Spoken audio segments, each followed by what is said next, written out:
ચલો વિદ્યાર્થી મિત્રો, હવે આપણે શીખશું પાઠ 4 ભારતનો સાંસ્કૃતિક વારસો. આની પહેલાં આપણે શીખી ગયા શિલ્પ અને સ્થાપત્ય, હસ્ત અને લલિત કલા અને આપણો વારસો. એના પછી આપણો સાહિત્યિક વારસો શું હતો? તો કે સાહિત્યિક વારસો એટલે શું? તો કે આપણે વિવિધ ભાષાઓ છે, બરાબર, એને સંગ્રહ કરી હોય, એનું જ્ઞાન મેળવ્યું હોય. આપણી પાસે ઘણી બધી ભાષા છે જેનું જ્ઞાન રહેલું છે. સંસ્કૃત ભાષા છે, આપણી હિન્દી ભાષા છે, ગુજરાતી ભાષા છે, એવો ભાષાઓનો છે. આપણા શાસ્ત્રો છે, ખગોળશાસ્ત્ર, ગણિતશાસ્ત્ર, વિજ્ઞાનશાસ્ત્ર, આયુર્વેદિક શાસ્ત્ર, આવા વિવિધ શાસ્ત્રોનો જે આપણે સંગ્રહ કરેલો હોય એને શું કહેવાય? તો કે એ સાહિત્યિક વારસો. હવે આપણે એના વિશે સમજવાનું છે. હવે જો શું કહે છે, તો ભારતના વિદ્વાનોએ પ્રાચીન સાહિત્ય હતું એ પ્રાચીન એટલે કે પહેલાંનું સાહિત્યિક આપણી પાસે સાહિત્ય શું હતું એના બે ભાગ પાડ્યા, વૈદિક અને પ્રશિષ્ટ. વૈદિક સાહિત્ય એટલે શું? તો કે વેદોને લગતું, ને પ્રશિષ્ટ એટલે કે આપણા વ્યવહારોને જે લગતું હોય. અને અમુક સાહિત્યિક કેવા બન્યા? તો કે આપણી લોકભાષા, લોકબોલી જે હોય એના ઉપર જે રચાયેલું હોય, કે અલગ અલગ રાજ્ય હોય તો એની બોલી અલગ અલગ હોય, તો એના ઉપર એનું સાહિત્ય રચાયેલું હોય. આપણે કહીએ છીએ ને કે સાહિત્ય કેવું હોય? તો કે એકદમ રસપૂર્ણ હોય, એકદમ વિવિધ હોય, એનામાં અલગ અલગ બાબતો સ્પષ્ટ થયેલી હોય, એને શું કહેવાય? તો કે સાહિત્ય. તો આજે આપણે સાહિત્ય વિશે આપણે આ પાઠમાં અભ્યાસ કરવાનો છે. એના પછી છે ભાષા અને સાહિત્ય. આપણે જાણીએ જ છીએ કે આપણા ભારત ખંડમાં, આપણા ભારત દેશમાં પ્રાચીન સમયથી જ વિવિધ ભાષાઓ બોલવામાં આવતી હતી. આપણે એક ભારતમાં જ જોઈએ તો રાજ્યો વાઇઝ એની અલગ અલગ ભાષાઓ છે. અઢળક ભાષાઓ ધરાવનાર દેશ હોય તો કે ભારત. ગુજરાત હોય તો અહીંયા ગુજરાતી બોલતા હોય, રાજસ્થાનમાં જાય તો રાજસ્થાની બોલતા હોય, સાઉથ બાજુ જાય તો સાઉથની ભાષા, ઉત્તર બાજુ જાય તો એ લોકો હરિયાણવી ભાષા બોલતા હોય, પંજાબમાં રહેતા હોય પંજાબી ભાષા બોલતા હોય, બરાબર. એવી રીતે રાજ્ય વાઇઝ અલગ અલગ ભાષાઓ, પોતાના રાજ્ય વાઇઝ પોતાની અલગ અલગ ભાષાઓ રહેલી છે. એવી જ રીતે ભાષાની દૃષ્ટિએ આપણો દેશ પહેલેથી જ ખૂબ નિપુણ છે. અઢળક ભાષા જે સમાયેલી હોય એવો એકમાત્ર દેશ જોઈએ તો આપણો ભારત છે. આર્ય લોકો હતા તો એની આર્ય ભાષાનો ઉપયોગ વધારે કરતા હતા. પહેલાંના સમયમાં સંસ્કૃત ભાષાનો વધારે ઉપયોગ થતો હતો. આવી રીતે વિવિધ ભાષાઓનું સાહિત્ય પણ આપણી પાસે રહેલું છે. હવે ઈસવીસન પૂર્વે 4થી સદીમાં સંસ્કૃત ભાષાને આર્ય ભાષા કે ઋષિઓની ભાષા કે વિદ્વાનોની ભાષા કહેવામાં આવતી હતી. પ્રાચીન સમયમાં આપણે જાણતા હતા કે સૌથી વધારે ઋષિમુનિઓ છે કઈ ભાષાનો? તો કે સંસ્કૃત ભાષાનો ઉપયોગ કરતા હતા. કઈ? તો કે 4થી સદીના શરૂઆતમાં જ. વિદ્વાનોની ભાષા, વિદ્વાનો એટલે કેવા? કે જે મોટા મહંતો હોય, જેની પાસે સંપૂર્ણ જ્ઞાન રહેલું હોય, એવી એની ભાષા એટલે તો કે વિદ્વાનોની ભાષા. આજના સમયમાં પણ વિશ્વ કક્ષાએ સર્વસ્વીકૃત કરીને કોમ્પ્યુટર ક્ષેત્રે બની છે. હવે આજના સમયમાં પણ આપણે જોઈએ જ છીએ કે સંસ્કૃત ભાષાનો પણ અત્યારે કોમ્પ્યુટર ક્ષેત્રે ઉપયોગ થઈ રહ્યો છે. સંસ્કૃત ભાષા મુખ્યત્વે ધર્મ, જ્ઞાન અને વિજ્ઞાનની ભાષા છે. તત્વજ્ઞાન એટલે કે ચિંતનોનું જ્ઞાન, જે આપણે વારંવાર વિચારતા હોય, તત્વજ્ઞાન. એના પછી જ્ઞાન અને વિજ્ઞાન. વિજ્ઞાન એટલે કે આપણે સાયન્સ જોઈએ છીએ, વિજ્ઞાન આપણે જોઈએ છીએ, એમાં પણ અત્યારે આપણે સંસ્કૃત ભાષા મુખ્યત્વે જોઈએ છીએ. એના પછીનો ટોપિક છે પ્રાચીન ભારતીય સાહિત્ય. હવે પ્રાચીન ભારત હતું એનું સાહિત્ય શું હતું? તો કે પહેલાં વેદનો શું થાય છે? જ્ઞાન. પહેલાં તો એ આપણને ખબર હોવી જોઈએ. વેદો આપણે 4 વેદ જાણીએ છીએ, પણ એ વેદનો અર્થ શું થાય? તો કે વેદનો અર્થ થાય છે જ્ઞાન. આપણા મુખ્ય 4 વેદ છે. સૌથી પ્રથમ તો કે ઋગ્વેદ, સામવેદ, યજુર્વેદ અને અથર્વવેદ. આ 4 વેદો છે એ આપણા પ્રાચીન સમયથી જ બહુ પ્રખ્યાત વેદો છે. હવે આપણે એ માહિતી મેળવીએ કે ચારેય વેદ તો છે, પણ એ ચારેય વેદનું પોતાનું એક મહત્ત્વ શું છે? તો કે પ્રાચીન સાહિત્યનું પ્રાચીનતમ વેદ હોય સૌથી વધારે તો એ કયું છે? તો કે ઋગ્વેદ છે, જેમાં 1028 ઋચાઓ એટલે કે મંત્રનો સમાવેશ થાય છે. અને જે આ વેદ છે એને 10 ભાગમાં વહેંચવામાં આવ્યું છે. વિચારો, એ પ્રાચીન છે, એના ભાગ પણ 10 છે, તો એ કેટલો મોટો એક વેદ હશે, એમાં કેટલી બધી સંગ્રહિત માહિતી ભેગી થઈ હશે. ઋચાઓમાં એટલે કે મંત્રોમાં મોટાભાગની દેવોને લગતી સ્તુતિઓ છે. હવે આ લાઈન તમારે અંડરલાઈન કરવાની રહેશે કે જે આ વેદ છે એમાં સૌથી અગત્યની બાબત શું? તો કે દેવોને લગતી, આપણે ભગવાનને લગતી કોઈ સ્તુતિઓ આવેલી છે એ આપણને ઋગ્વેદમાં જોવા મળે છે. આ સ્તુતિઓ યજ્ઞ પ્રસંગે કરવામાં આવતી. તેમાંથી ઉષાને સંબોધન કરતી કેટલીક સ્તુતિઓ ખૂબ મનમોહક છે. હવે ધાર્મિક બાબતોને લગતું જે બધું જ્ઞાન છે એ કેમાં રહેલું છે? તો કે ઋગ્વેદમાં રહેલું છે. ઋગ્વેદ પછી બીજા 3 વેદોની રચના કરવામાં આવી, જેમાં સામવેદની ઋચાનું ગાન કરવામાં આવે છે. આ શ્લોકો રાગ અને લય સાથે ગવાય છે. તેને સંગીતની ગંગોત્રી કહે છે.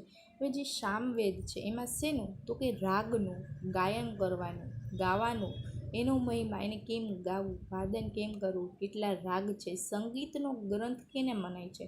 તો કે સામવેદને સંગીતનો ગ્રંથ મનાય છે. એટલા માટે તેને શું કહે છે? તો કે સંગીતની ગંગોત્રી.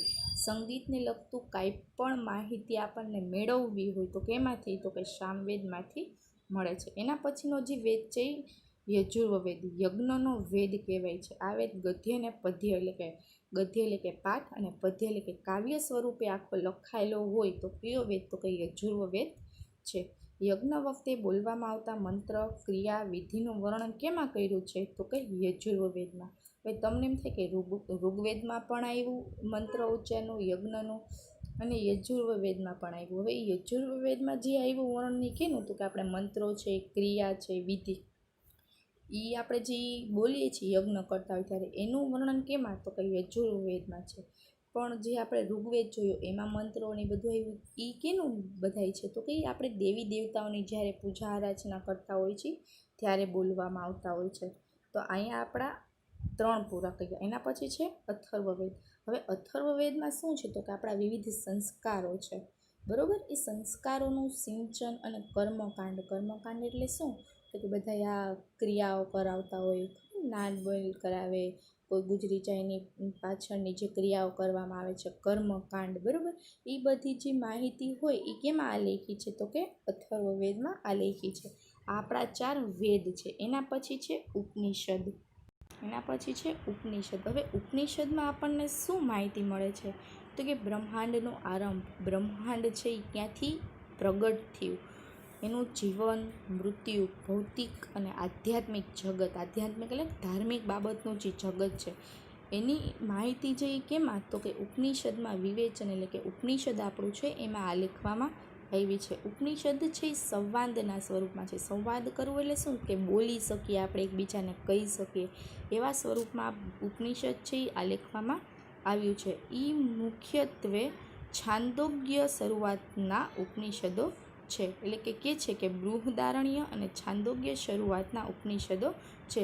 તેમાં કુલ 108 સંખ્યાના ઉપનિષદો આપણને દર્શાવેલ છે. શું? તો કે આપણું મૃત્યુ છે, જીવન છે, બ્રહ્માંડની શરૂઆત ક્યાંથી થઈ, આપણું આધ્યાત્મિક જગત એટલે કે દુનિયા શું છે, એ બધાની જે માહિતી છે આપણને ક્યાં? તો કે ઉપનિષદમાં જોવા મળે છે. એના પછી છે બ્રાહ્મણીય ગ્રંથો. આ બ્રાહ્મણોનો જે ગ્રંથો છે એ લોકો મંત્રો ઉચ્ચાર કરે છે, યજ્ઞ વિધિઓ કરાવે છે, એના માટેના ગ્રંથો.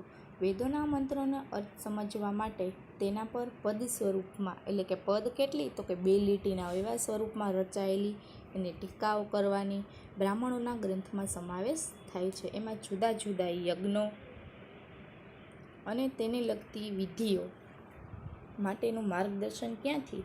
તો કે બ્રાહ્મણોના જે ગ્રંથો એમાંથી આપણને મળી જાય છે.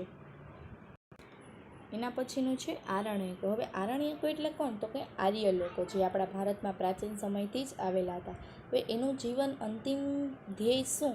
તો કે એનું જે છે આરણ્ય એટલે કે જંગલમાં જઈને વસવાટ કરવાનો, જંગલમાં આશ્રમ બાંધીને રહેવાનું, સતત ચિંતન કરી રચાયેલા તત્વજ્ઞાનથી ભરપૂર એવા સાહિત્યને આરણ્યકો કહે છે. એ આરણ્યક એટલે કે આર્ય લોકો છે જે એનું જીવન ક્યાં ગાળતા? તો કે અરણ્ય એટલે કે વનમાં ગાળતા હતા. એ વનમાં જ જંગલ હોય એમાં જે આશ્રમ બાંધીને રહેતા, સતત ચિંતન એટલે કે વિચાર્યા કરે. શું? તો કે એને આપણું જે સાહિત્ય છે એને લગતું. હવે આ જે ભરપૂર તત્વજ્ઞાન કરે છે એને શું કહેવાય છે? તો કે આરણ્યકો કહે છે. એના પછી છે વેદાંગ. આ સાહિત્યમાં કર્મકાંડો ઉપરાંત જ્યોતિષ, વ્યાકરણ અને ખગોળશાસ્ત્રનો સમાવેશ થાય છે. હવે આ વેદાંગ છે એમાં કર્મકાંડ એટલે કે આપણે વિવિધ કર્મોકાંડ કરીએ છીએ, બરાબર. જે કોણ કરાવે? તો કે આ ધાર્મિક બાબતે જે બ્રાહ્મણ હોય આપણને વિવિધ કર્મકાંડો કરાવે છે ધાર્મિક ક્રિયાને લગતા.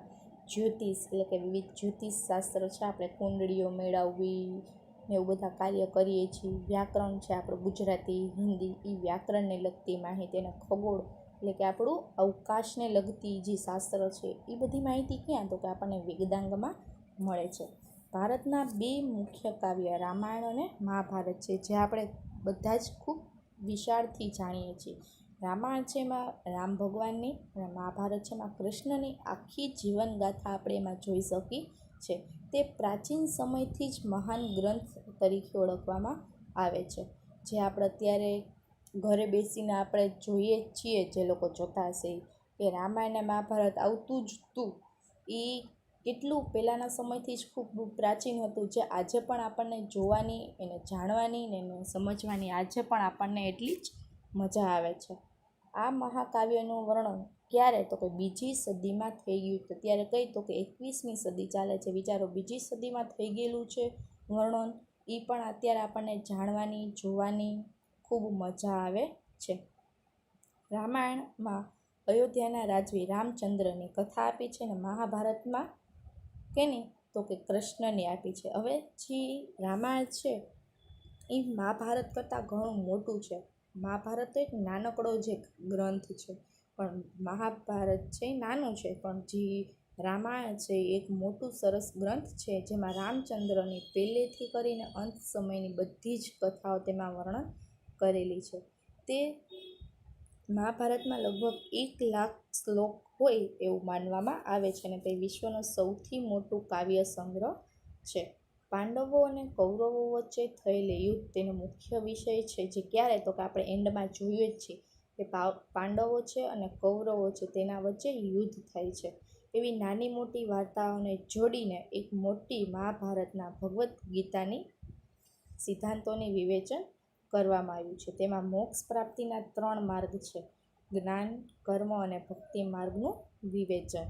હવે આપણે જોઈએ જ છીએ આપણે સાદા અર્થમાં પણ કે આપણે મોક્ષ પ્રાપ્ત કરવો હોય, મોક્ષ એટલે કે આપણે સ્વર્ગમાં જવું હોય તો આપણે કહીએ કોઈનું ખોટું નહીં કરવાનું, કોઈ સાથે છેતરપિંડી નહીં કરવાની, ભગવાનમાં વિશ્વાસ રાખવાનો, ભગવાનની પૂજા આરાધના કરવાની, કર્મો એટલે કે આપણા કામ સારા કરવાના, બરાબર. આવા કાર્ય કરી તો આપણને શું? તો કે મોક્ષની પ્રાપ્તિ થાય છે, જેનો ઉલ્લેખ આપણે ભગવદ્ ગીતામાં પણ જોઈ શકાય છે.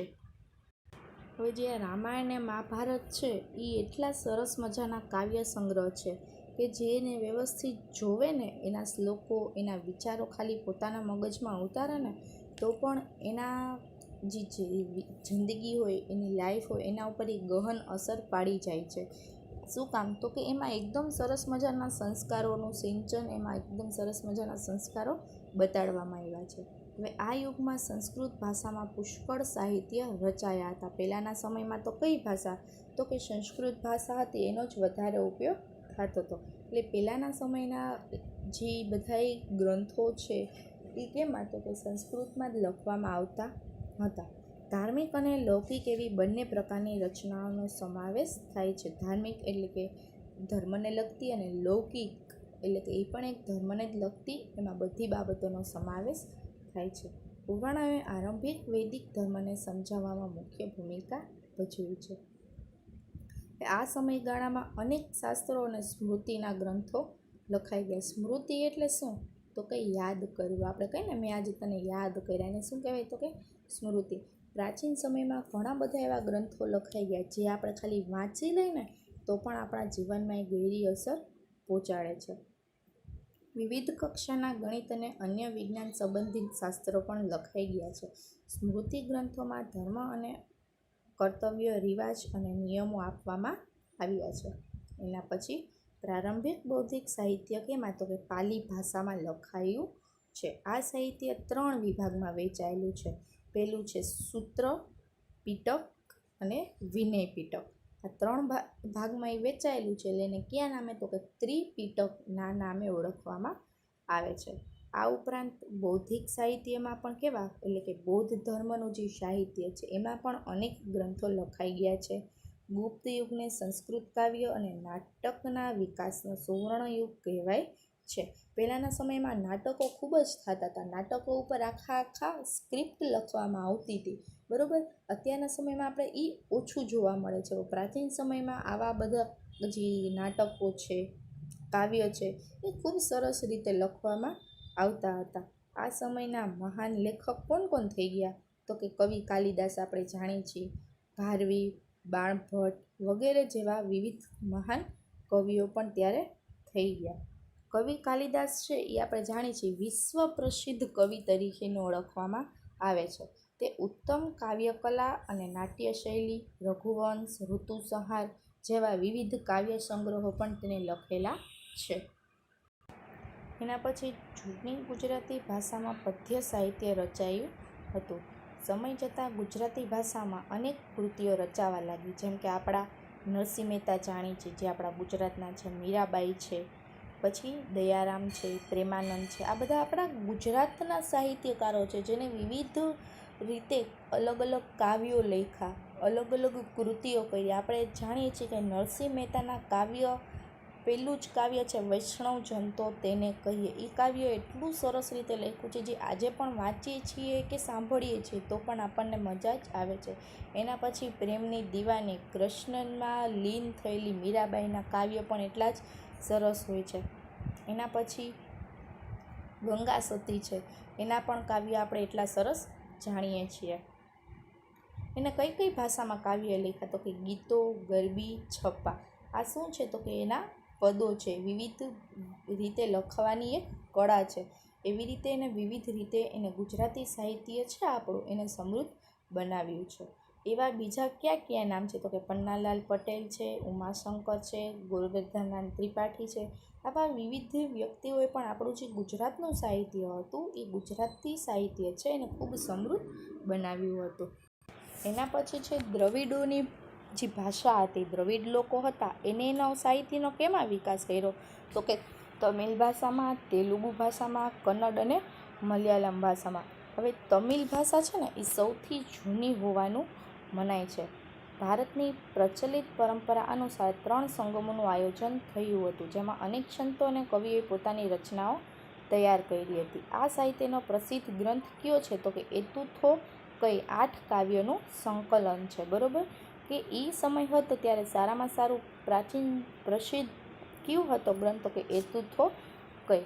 અહીંયા આપણો જે ભાષાઓ છે, આપણી વિવિધ ભાષા છે, પછી આપણું પ્રાચીન સાહિત્ય છે, એ અહીંયા એનો ટોપિક પૂરો થાય છે. એના પછી છે મધ્યકાલીન સાહિત્ય. જ્યારે મધ્યકાળ ચાલતો હતો ત્યારે કયા સાહિત્ય છે એ આપણને જોવા મળ્યા હતા, કયા સાહિત્ય પ્રસિદ્ધ થઈ ગયા હતા અને કઈ ભાષામાં પ્રસિદ્ધ થયા હતા? તો કે આ યુગમાં કાશ્મીરમાં 2 મહાન ગ્રંથો લખાયા. કયા ગ્રંથો? કે સોમદેવનો અને કથાસરિત, અને બીજો છે કલ્હણનો રાજતરંગિણી. આ 2 ગ્રંથો છે એ ક્યાં? તો કે કાશ્મીરમાં લખાયા હતા. કાશ્મીરમાં ઇતિહાસને આલેખતો અત્યંત મહત્વપૂર્ણ ગ્રંથ છે. હવે રાજતરંગિણી ગ્રંથ છે એમાં શેની માહિતી? તો કે કાશ્મીરમાં જે ઇતિહાસ છે, કાશ્મીરમાં કઈ વિશિષ્ટતાઓ છે, કયા મંદિરો આવેલા છે, એ બધીની માહિતી રાજતરંગિણી ગ્રંથમાં આપણને જોવા મળે છે. પૃથ્વીરાજ ચૌહાણના વીરતાપૂર્ણ કાર્યનું વર્ણન કરવા ગ્રંથની કઈ રચના થઈ? તો કે જગતના વીરગાથા યુગનો પ્રારંભ થયો. હવે આપણા જે વીરો થઈ ગયા એની ગ્રંથ છે, એના માટેના જે ગ્રંથ છે એની પણ હિન્દી ભાષામાં શરૂઆત થવા લાગી. તે સમયમાં દક્ષિણ ભારતમાં સંસ્કૃત સાહિત્યની મોટા પ્રમાણમાં રચના થઈ, જેમાં શંકરાચાર્ય હતા. એને ભાષ્ય મુખ્ય છે.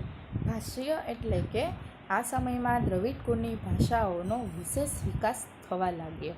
થોડો સમય ગયો પછી કન્નડ સાહિત્યનો વિકાસ થવા માંડ્યો, જેમાં જૈન ધર્મને લગતી વિવિધ જે માહિતી હતી એમાં લખવામાં આવી. ત્યારે કયો ગ્રંથ? તો કે આદિપુરાણની રચના કરવામાં આવી. જૈન તીર્થંકરો હતા એમાં આલેખતું શાંતિપુરાણ કવિ કોને? તો કે કવિ પોન્નાએ તૈયાર કરેલું હતું. કવિ કંબલે તમિલ ભાષામાં રામાયણની રચના કરી. પહેલાં આપણી ભાષા સંસ્કૃતમાં હતી, એનો અનુવાદ કોને? તો કે કવિ કંબલે કર્યો. કઈ ભાષા? તો કે તમિલ ભાષામાં પણ આપણું રામાયણમ છે એની રચના કરી. આ સાહિત્યની જે રચના થઈ એ કોને? તો કે રન્નાએ અજિતનાથ પુરાણ નામની કૃતિની રચના કરી. એ યુગના કવિઓ પન્ના, પૂર્ણા અને રન્ના, આ 3 જે કવિઓ છે એને ત્રિપુટી તરીકે ઓળખવામાં આવે છે.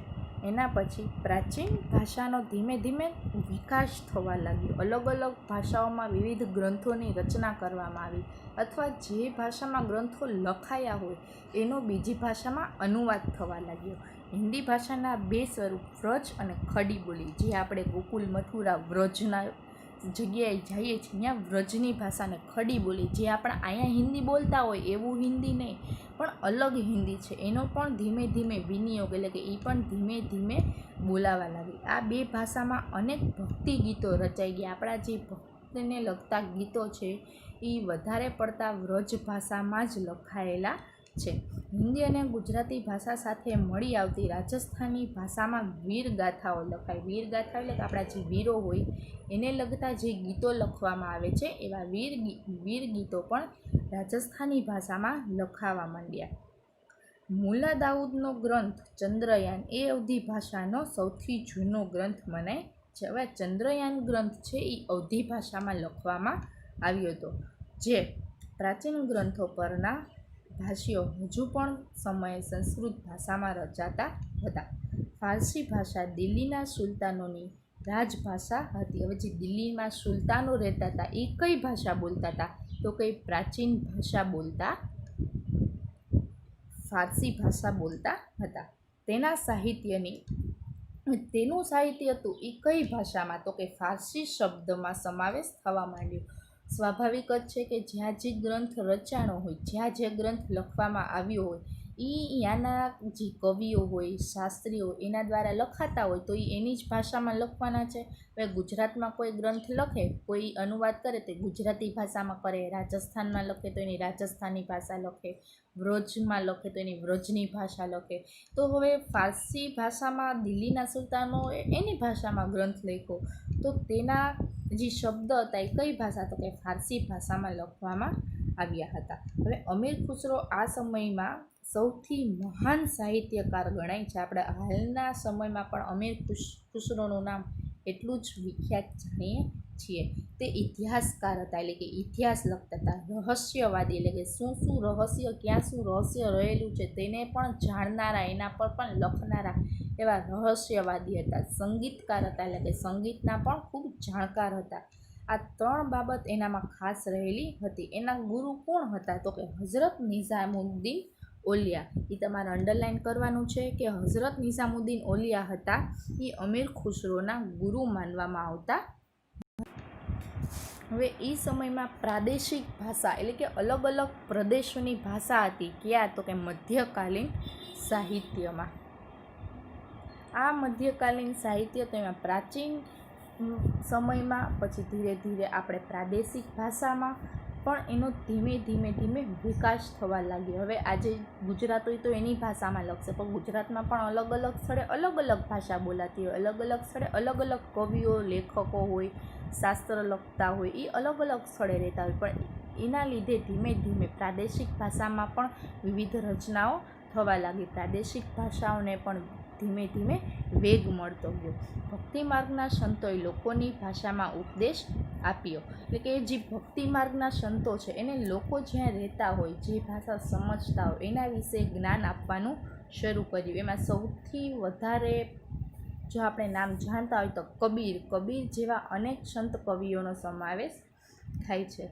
મલિક મુહમ્મદ જાયસીએ અવધીમાં પદ્માવત નામનું મહાકાવ્ય લખ્યું, જે આપણે જાણીએ છીએ રાણી પદ્માવતી, એના નામનું આપણે આખું કાવ્ય લખેલું છે.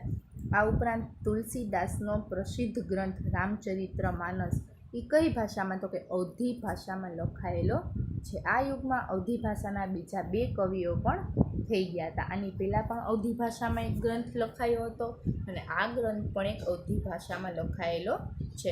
અવધી ભાષામાં પહેલો કયો ગ્રંથ? તો કે મુલ્લા દાઉદનો જે ગ્રંથ ચંદ્રયાન હતો, પહેલાં આપણે જોયું.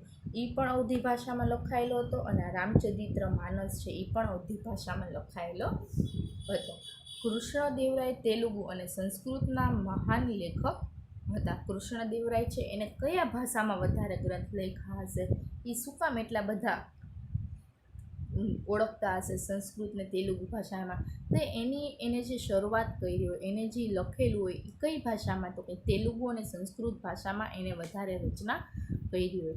હવે મુઘલ શાસન આવ્યું. મુઘલ શાસનમાં શું મહત્ત્વનું? તો કે વાસ્તુ અને અન્ય કળાઓને સાહિત્ય સાથે વિકાસ થયો. વાસ્તુકલા એટલે શું? તો કે આપણે જે બાંધકામ કરીએ છીએ એના નિયમો અનુસાર, એની જે આપણી દિશા હોય એના અનુસાર જે બાંધકામ કરવામાં આવે, અને કળાઓનો એટલે કે આપણી પાસે જે વિવિધ કળાઓ રહેલી છે એનો વિકાસ ક્યારે થયો? તો કે મુઘલ શાસન જ્યારે ચાલતું હતું ત્યારે એનો વિકાસ થયો. પ્રથમ મુગલ બાબરે, જે મુગલ હતો, એને તુર્કી ભાષામાં એનો ગ્રંથ, એની આત્મકથા આખી લખી. આત્મકથા એટલે કે એનું આખું જીવન પર્યંત લખ્યું. કયો ગ્રંથ હતો? કે તુઝુકે બાબરી નામની આખી એને આત્મકથા લખ્યું, જેને ફારસીમાં બાબરનામા નામથી ઓળખવામાં આવે છે. એને ફારસીમાં જ્યારે લખ્યું ત્યારે એને કહ્યું હતું કે બાબરનામા નામથી ભાષાંતર કરવામાં આવ્યું. એને એમાં ફારસીમાં ભાષાંતર કરી દીધું. એના પછી આપણા તુલસીદાસ અને સૂરદાસ હતા, જે પણ એક મહાન કવિઓ હતા, જે વિવિધ ભાષાઓ લખતા હતા, કાવ્ય લખતા હતા, તે મોટા સાહિત્યકાર હતા. કવિ કેશવદાસે પ્રેમ અને વીરના વિષય પર સાહિત્ય રચ્યું. પ્રેમ એટલે કે આપણે જેને હૂંફ આપીએ, અને વીર એટલે કે કોઈથી દૂર જવાની જે વેદના છે એના ઉપર સાહિત્ય કોને લખ્યું હતું? કે કેશવદાસે એના પર વિવિધ સાહિત્ય લખ્યા. રહીમના દોહરા દેશના ઘણા ભાગમાં આજે પણ ખૂબ પ્રસિદ્ધ છે. હવે મધ્યકાલીન યુગ હતો, એમાં આપણે જોઈએ તો આપણા દેશમાં પણ વિવિધ ભાષાઓનો ઉદ્ભવ થયો. પછી તો કે રાજ્ય વાઇઝ આપણે જોઈએ છીએ એમાં પણ ઉદ્ભવ થયો. ધીમે ધીમે અલગ અલગ પ્રદેશોની ભાષામાં પણ વિકાસ થવા લાગ્યો. વાસ્તુકળા છે, કળાઓનો સાહિત્ય છે, એમાં પણ ધીરે ધીરે વિકાસ થયો. અન્ય ભાષામાં જે ગ્રંથ લખાયેલા હતા એને પોતાની ભાષામાં પણ ભાષાંતર કરવા માંડ્યા. ક્યારે? તો કે જ્યારે મધ્યકાલીન યુગ ચાલતો હતો ત્યારે. એના પછી છે આ સમયે ફારસી ભાષામાં અનેક ગ્રંથો લખાઈ ગયા.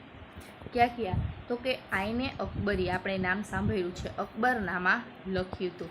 એમાં કઈ કઈ માહિતી આપણને જોવા મળે છે? તો કે ભારતીય રીત રિવાજોની, શિષ્ટાચાર એટલે કે જ્યાં ડિસિપ્લિન શું હોઈ શકે એના. પછી ધર્મદર્શન, કોઈ પણ ધર્મ છે તો એનું મહત્ત્વ શું છે, એનો ઉપદેશ શું છે, એ શું સિદ્ધ કરાવે છે, શું ખરાબ બાબત છે આપણામાંથી અલગ તરાવે છે, કઈ સારી બાબત મેળવવાની હોય છે, એવી ધર્મદર્શનની વિવિધ બાબતો, આર્થિક સ્થિતિ અને જીવનના લગભગ તમામ પાસાઓનું વર્ણન એમાં અકબરનામામાં કરવામાં આવ્યું છે. આપણી આર્થિક સ્થિતિ શું છે, આપણા શિષ્ટાચારો શું હોવા જોઈએ, આપણા રીત રિવાજો શું હોવા જોઈએ, આપણા સમાજમાં શું રીત રિવાજો હોય, એ બધાનું વર્ણન કેમાં? તો કે અકબરનામામાં પૂરેપૂરું તેમાં વર્ણન કરવામાં આવ્યું છે. હવે અકબરે તો જે આપણા મહાભારત છે, રામાયણ છે, અથર્વવેદ છે, પંચતંત્રની જે વાર્તાઓ છે, ભગવદ્ ગીતા છે, એની પણ અનુવાદ કરવા માટે એક અલગ આખા ખાતાની વ્યવસ્થા કરી લીધી. કે આપણા જે મહાન કાવ્ય ગ્રંથો થઈ ગયા, ભગવદ્ ગીતા છે,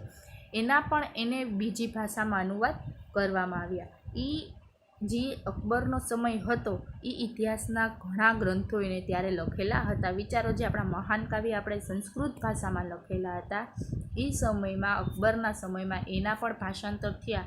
એટલે મધ્યકાલીન જે સમય હતો ત્યારે ઘણા બધા વિવિધ ભાષાઓમાં અલગ અલગ ગ્રંથો લખાઈ ગયા. મધ્યયુગની સૌથી પ્રાચીન મહત્ત્વની બાબત તો એ છે કે ત્યારે ઉર્દૂ ભાષામાં આપણે ક્યાંય જોઈ નહીં, પણ ત્યારે ઉર્દૂ ભાષા છે એનો ધીમે ધીમે ખૂબ વિકાસ થવા લાગે તે જનૈન. એના પછી છે કે જેમાં મુહમ્મદ હુસૈન આઝાદનો દરબારે અકબરી મહત્ત્વનો ગ્રંથ છે. જ્યારે ઉર્દૂ ભાષાનો વિકાસ થયો ત્યારે ઉર્દૂ ભાષામાં મહત્ત્વનું કયું ગ્રંથ લખાયું? તો કે દરબારે અકબરી મહત્ત્વનો ગ્રંથ ઓળખવામાં